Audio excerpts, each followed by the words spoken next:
ഹാവോ എന്തൊരു ചൂട്! ഈ ഒരു വാക്ക് പറയാത്ത ഈ ജനങ്ങൾ ഇന്ന് ഈ കേരളത്തിലുണ്ടാവില്ല അല്ലേ?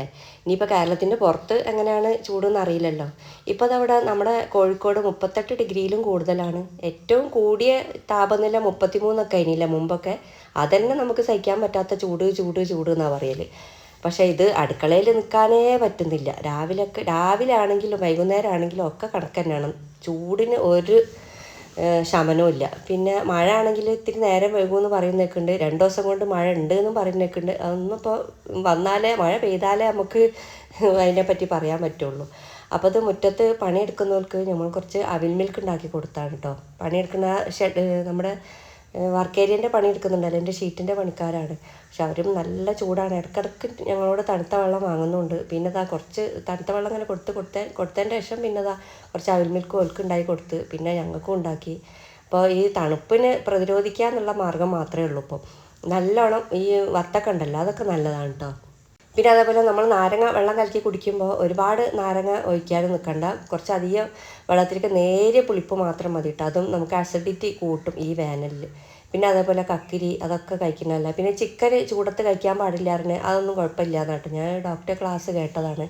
അപ്പോൾ അതിൽ ചിക്കനൊന്നും പ്രശ്നമില്ല എന്നാണ് പറയുന്നത്. വല്ലാതെ ദാഹിക്കുമ്പോൾ നമുക്ക് തണുത്ത വെള്ളം കുടിക്കാനാണ് തോന്നുക. തണുത്ത വെള്ളം കുടിച്ചാലാണ് നമ്മളെ ദാഹം കെടുക എന്നാണ്. പക്ഷേ തണുത്ത വെള്ളം കുടിക്കുന്നതോറും നമ്മളെ ദാഹം കൂട്ടുക ചെയ്യുക. അപ്പം ഇളം തണുപ്പോ അല്ലെങ്കിൽ ഇളം ചൂടുള്ള വെള്ളമോ കുടിക്കണം കേട്ടോ ഈ ഒരു ചൂടത്ത് നല്ലത്. ഷെഡിൻ്റെ പണിയൊക്കെ കഴിഞ്ഞ് ഇപ്പോൾ അവിടെ ചെറുതായിട്ട് പെയിൻ്റ് അടിച്ചുകൊണ്ട് നിൽക്കുക കേട്ടോ. പെയിൻ്റ് അടിക്ക് കാക്ക തന്നെയാണ്, അതുകൊണ്ടാണ് ഇങ്ങനെ നേരം വെക്കുന്നത്.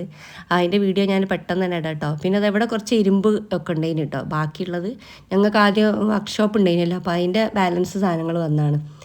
അപ്പോൾ പിന്നെ ഈ ഒരു ഇതിൻ്റെ ഡോറ് ഇപ്പോൾ നന്നാക്കിച്ച പകുതി മുറിച്ചല്ല നമ്മൾ ഈ സ്ലാബ് വാർക്കാൻ വേണ്ടിയിട്ട്. അപ്പോലും മുറിച്ചിട്ട് നമുക്കിത് തുറക്കാൻ പറ്റാത്ത രീതിയായി ഇപ്പോൾ. അപ്പോൾ ഇവർ വന്നപ്പോൾ ഞങ്ങളിവിടെ അതൊരു വിജാവിരിയൊക്കെ ഫിറ്റ് ചെയ്ത്, പിന്നെ അതേപോലെ ആ വേസ്റ്റ് ഇരുമ്പുണ്ടല്ലോ അത് ഇതുകൊണ്ടൊക്കെ ഞങ്ങൾ ഈ ഗ്യാസിന് ഒരു റൂമുണ്ടാക്കി കൊടുക്കുക കേട്ടോ. ഗ്യാസ് ഇപ്പോൾ ഭയങ്കര സംരക്ഷിക്കേണ്ട. ഇത്രയും കാലം ഞങ്ങൾ പുറത്ത് തന്നെയാണ് ഇട്ടിരുന്നത്. അപ്പോൾ ഇതിപ്പോൾ ഇങ്ങനെ ഷെഡിൻ്റെ പണിയും ഷീറ്റിൻ്റെ പണിയും എടുക്കുന്നുണ്ട്. അപ്പോൾ അതിൻ്റെ ഇടയ്ക്ക് ഇങ്ങനെ ഒരു കുറച്ച് ഇരുമ്പ് വേസ്റ്റായി കിടക്കുകയാണല്ലോ. അപ്പോൾ അത് ഉപയോഗിച്ചിട്ട് നമുക്ക് ആ ഗ്യാസിനൊരു ഇത് എടുക്കാമെന്ന് വിചാരിച്ചിട്ട് അങ്ങനെ ചെയ്യുകയാണ്. ഇതാ കണ്ടില്ലേ, ഈ ഒരു ഇതാണ് കേട്ടോ. അപ്പോൾ അയാൾ ഹിന്ദിയിൽ എന്തൊക്കെയോ ചോദിക്കുന്നുണ്ട്. ഹിന്ദിയിലായതുകൊണ്ട് എനിക്കൊന്നും മനസ്സിലായില്ല. വീഡിയോ എടുക്കുകയാണോന്ന് അങ്ങനെ എന്തോ ആണ്. പിന്നെ ആണുങ്ങളായതുകൊണ്ട് പ്രശ്നമില്ല, പെണ്ണുങ്ങളാണെങ്കിലല്ലേ ഉള്ളൂ. ആണുങ്ങൾക്ക് പിന്നെ അങ്ങനത്തെ വിഷയമൊന്നുമില്ല കേട്ടോ വീഡിയോ എടുക്കുന്നതിന്. ഈ പുറത്ത് ഞങ്ങൾ എടൻ്റെ വക്കാണ് കേട്ടോ ഈ ഒരു ഗ്യാസ് വെച്ചത്. അപ്പോൾ അത് ഇവിടെയൊക്കെ ഒരു സേഫ്റ്റി ആക്കിയതാണ്. പിന്നെ അവർക്ക് അവിൽ മിൽക്കൊക്കെ കൊടുത്തതിൻ്റെ ശേഷം പിന്നെ കാക്കൻ്റെ ഫ്രണ്ട് പത്തനംതിട്ടയിൽ നിന്ന് ടൗണിലേക്ക് വന്നിട്ടുണ്ട് സൈലത്തിൽ മോളൊക്കെ ചേർക്കാൻ വേണ്ടിയിട്ട്. അപ്പോൾ പണ്ടങ്ങാണ്ട് കാക്കൻ്റെ കൂടെ ജോലി ചെയ്ത ആളാണ് സൗദിയിൽ. അപ്പോൾ അവർ വന്ന് കാണാമെന്നൊക്കെ പറഞ്ഞ് അങ്ങനെ കുട്ടീനെ നമ്മളെ നാട്ടിലല്ല ചേർത്ത്. അപ്പോൾ ശരിക്കും പറഞ്ഞൊരു ഗാർഡിയൻ്റെ ചുമതലയൊക്കെ കൊടുത്തിക്കണ് കാക്ക്. അപ്പോൾ ഇതിൻ്റെ ഇടയ്ക്ക് ഞങ്ങൾക്ക് അതിന് തൊണ്ടവേദനയൊക്കെ ആയിട്ട് ഞങ്ങൾ അതിനെ കാണിക്കാനും വന്നിട്ടുണ്ട്. സൈലത്തിൽ നിന്ന് ഇറങ്ങി നേരെ ഞങ്ങൾ ഫുഡ് കഴിക്കാൻ വേണ്ടി റഹ്മത്തിലേക്ക് പോയതാണ്. ഇവിടെ സൈലത്തിൻ്റെ തൊട്ടടുത്ത് വേറെ റഹ്മത്തുണ്ട്. ഇതൊരു പഴയ റഹ്മത്താണ്. അതിന് ബീച്ചിൽ കൂടി ഞങ്ങൾക്ക് വേറെ വഴിക്ക് പോകാനും ഉണ്ട്. അങ്ങനെ എത്തിയപ്പോൾ റെയിൽവേ ക്രോസാണ്. അപ്പോൾ അടച്ചിട്ടിക്കാണ്. ഇങ്ങനെ ട്രെയിന് പോകണത് നോക്കിക്കാണ്. വെയിൽ എമ്മാതിരി വെയിലെന്നാ. സമയം 1 മണി 1:30 മണി കേട്ടോ. ഒന്ന് ആലോചിച്ച് നോക്കി ചൂടിൻ്റെ ഒരു കാഠിന്യം. ഇവിടെയാണ് നിന്ന് പോയും ചെയ്ത്. ഇവിടുന്ന് വണ്ടി എടുത്താൽ പിന്നെ അപ്പുറത്ത് കൂടി പോകണം, കുറേ പോകണം ചോദിച്ചാൽ ഞാൻ പറഞ്ഞു വേണ്ട. കാക്ക ഇങ്ങനെ പറയും നമുക്ക് അപ്പുറത്തുകൂടി പോയാൽ പറഞ്ഞു വേണ്ട, നമുക്ക് ട്രെയിന് കാണും ചെയ്യാമല്ലോ. കുട്ടികളെ മാതിരി കുട്ടികൾക്കല്ലേ ട്രെയിൻ കാണാനൊക്കെ കൗതുകം ഉണ്ടാകുക. അപ്പോൾ പിന്നെ ആൾക്കാർ ഇത് ഗേറ്റ് തുറക്കണേ മുന്നേ തന്നെ അതിൻ്റെ ഉള്ളിൽ കൂടി പോകുന്നുണ്ട് കേട്ടോ. പക്ഷെ അത് പെട്ടെന്ന് ഗേറ്റ് തുറന്നതുമില്ല. അവിടെ നിന്ന് ഇങ്ങോട്ടും ട്രെയിൻ ഉണ്ടായിന്.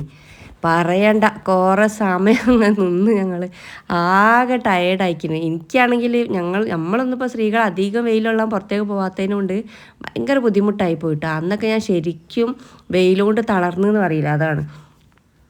ഇനിയിപ്പോൾ കൂട്ടത്തിൽ അതിൻ്റെ കൂടെ ബിരിയാണി, റഹ്മത്ത് പോയാൽ പിന്നെ ബീഫ് ബിരിയാണിയാണ് കേട്ടോ. സാധാരണ ഞാൻ ബീഫ് പുറത്തുനിന്ന് കഴിക്കാറില്ല. അപ്പോൾ ഇപ്പോൾ കുറച്ചായിട്ട് ബീഫ് കഴിച്ചാൽ വയറിന് പ്രശ്നമില്ല എന്ന് തോന്നുന്നുണ്ട്. അപ്പോൾ അതുകൊണ്ട് ബീഫ് കഴിച്ച് പണ്ടത്തെ ഒരു ടേസ്റ്റ് ഒന്നും തോന്നുന്നൊന്നുമില്ല. ഇക്കാകെ നെയ്ച്ചോറും ബീഫ് കറിയാണ് കേട്ടോ വാങ്ങിയത്. അപ്പോൾ എന്നോട് കുറേ പറഞ്ഞത് വാങ്ങിക്കോ എന്നൊക്കെ. പക്ഷെ നമുക്ക് പിന്നെ എന്ത് കണ്ടാലും ബിരിയാണി വിട്ടൊരു കളിയില്ലല്ലോ. അങ്ങനെ ഞങ്ങൾ റൂമിലാണ് കേട്ടോ ഇരുന്നത്. പുറത്ത് ഹാളൊക്കെ ഉണ്ടായി, എന്നാലും റൂമിൽ തന്നെ ഇരുന്നു കുറച്ച് സമയമെങ്കിലും നല്ല എ സിയിൽ ഇരിക്കാമല്ലോ വിചാരിച്ചിട്ട്. പണ്ടേ ഇവിടുത്തെ റഹ്മത്ത് ബിരിയാണി വെച്ചാൽ അത് പേര് കേട്ടതാണ് കേട്ടോ. അപ്പോൾ അത് കാക്കൊക്കെ പണ്ട് പണിക്ക് പോയി വരുന്ന സമയത്തൊക്കെ കഴിക്കലുണ്ടെന്ന് പറഞ്ഞ്. പിന്നെ അന്ന് രാത്രി തന്നെ ഞങ്ങൾക്കൊരു ഗസ്റ്റ് ഉണ്ടായിന്.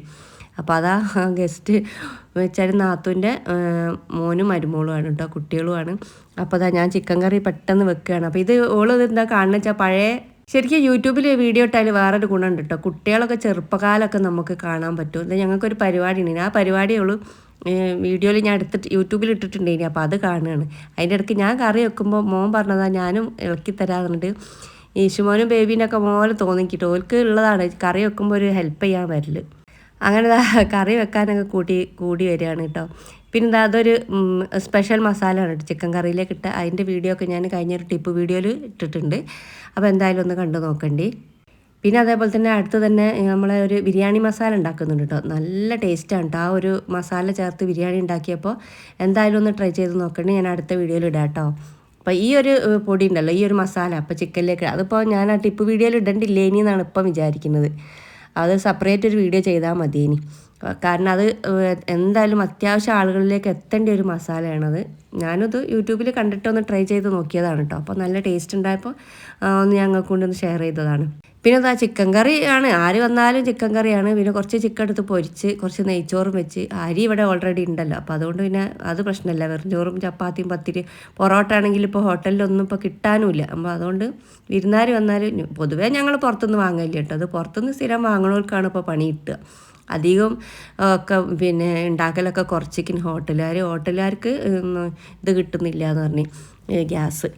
പിന്നെ അതാ നമ്മളെ ചിക്കൻ കറി റെഡി ആയിക്കൊണ്ട് നിൽക്കുകയാണ് കേട്ടോ.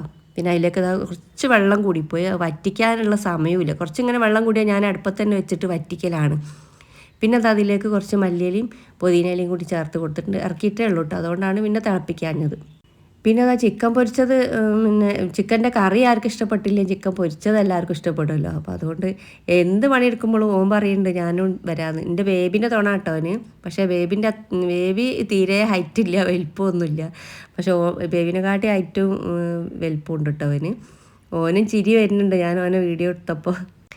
പിന്നെ അതാ ഓളും വേഗം ഹെൽപ്പ് ചെയ്തൊന്ന് ചോറ് വിളമ്പാനൊക്കെ.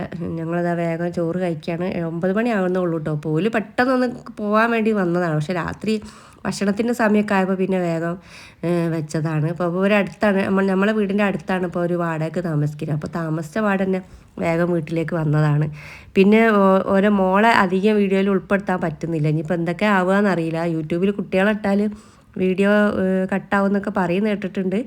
അപ്പോൾ അതുകൊണ്ട് എന്താവുമെന്നറിയില്ല. അതുകൊണ്ട് മോളെ ഞാൻ അധികം കാണിച്ചിട്ടില്ല കേട്ടോ. ലഞ്ചിൻ്റെ വീഡിയോ കാണിച്ചു തരാമെന്ന് പറഞ്ഞിട്ട് ഇപ്പോൾ എന്താ അവർ കാണിക്കുന്നതെന്ന് നയിക്കൂലേ. എന്നാലും ഒരു ചെറിയൊരു കാഴ്ചയും കൂടി കാണിച്ചു തരാം. അപ്പോൾ ഞങ്ങളുടെ വീടിൻ്റെ അടുത്താണ് IASR ഉള്ളത്, സ്പൈസസ് റിസർച്ച് കേന്ദ്രം. അവിടെ ഇഞ്ചി, മഞ്ഞൾ അങ്ങനത്തെ ഒക്കെയാണ് മെയിനായിട്ട് കേട്ടോ, കുരുമുളകൊക്കെ. ആ മുറ്റത്തുള്ള പ്ലാവുമ്മലുള്ള ചക്ക നോക്കി അവർ ഇഷ്ടംപോലെ വളം ഇടുമല്ലോ. ഇതാ ഒരു കുരുമുളകിൻ്റെ തൈ വാങ്ങുന്നതാണ് ഞങ്ങളുടെ കൗൺസിലർ കേട്ടോ, സാജിദ ഗഫൂർ എന്ന പേര്. പിന്നെ അതവിടെ കുറ്റിക്കുരുമുളകും അതും ഇതും ഒക്കെ ആയിട്ട് ഇഷ്ടംപോലെ ചെടികളല്ല അങ്ങനെ തൈകൾ വിൽക്കാനുണ്ട് കേട്ടോ. അപ്പം ഞാനും അതേപോലെ തന്നെ കുറേ ആയി റംബുട്ടാൻ വാങ്ങാൻ വേണ്ടിയിട്ട് വാങ്ങണം വയ്ക്കുന്നു. വെറുതെ ഈ നഴ്സറിയിൽ ഒന്ന് കയറി നോക്കിയതാണ്. അപ്പോൾ അവിടെ റംബുട്ടാണ്ട് ഞാൻ വാങ്ങിട്ടോ. 270 റുപ്യ. ബഡ് ചെയ്തതാണ്, 3 കൊല്ലം കൊണ്ട് കായ്ക്കും എന്നൊക്കെ പറഞ്ഞ്. പിന്നെ അതവിടെ വിളവെടുത്തതാണ് കേട്ടോ. ഈ ഇഞ്ചിയൊക്കെ നല്ലോണം ഇഞ്ചി മഞ്ഞളും ഇവിടെ ഉണ്ടാവും. വേണമെങ്കിൽ പൈസ കൊടുത്തിട്ട് വാങ്ങാം. പിന്നെ ചില സമയത്ത് ഇവിടെ പരിപാടിയൊക്കെ ഉണ്ടാകുമ്പോൾ നമുക്ക് ഫ്രീ ആയിട്ടും തരും.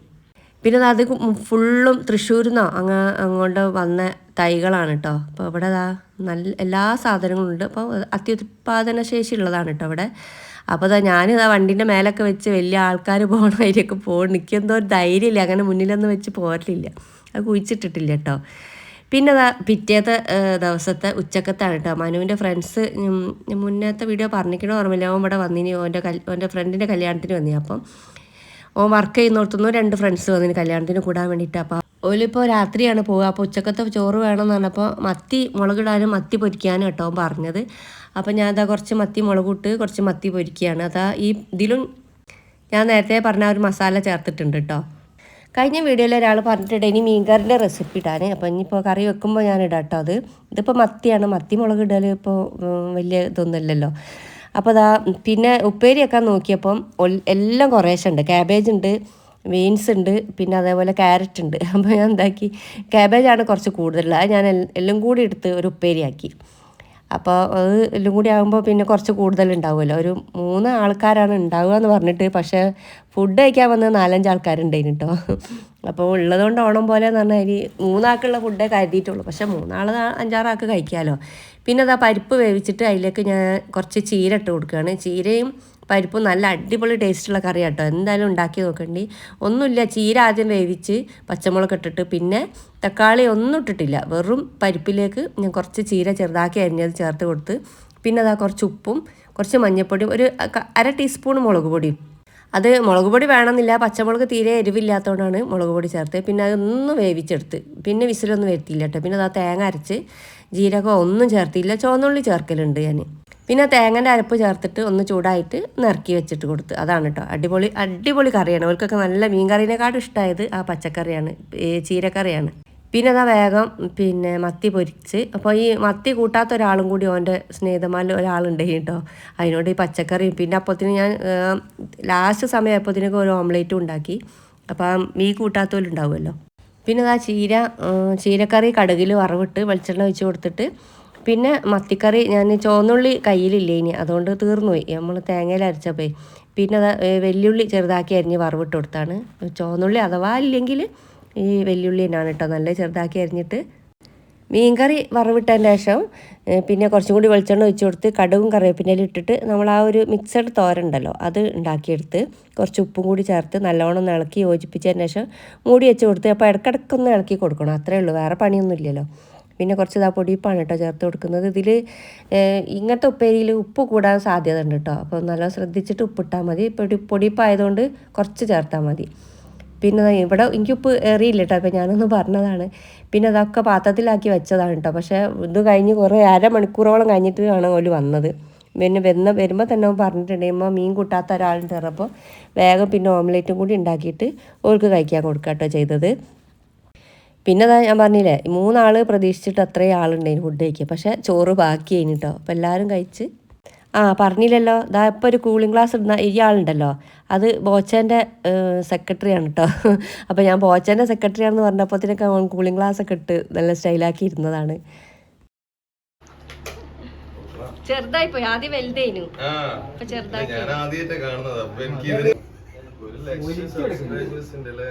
ഒരുപാട് കാലത്ത് ആഗ്രഹമായിരുന്നു ഇതൊന്നും തുടരണം എന്നുള്ളത്. ഒരുപാട് എഫേർട്ടും ഹാർഡ് വർക്കിങ്ങിന് ശേഷം കിട്ടി.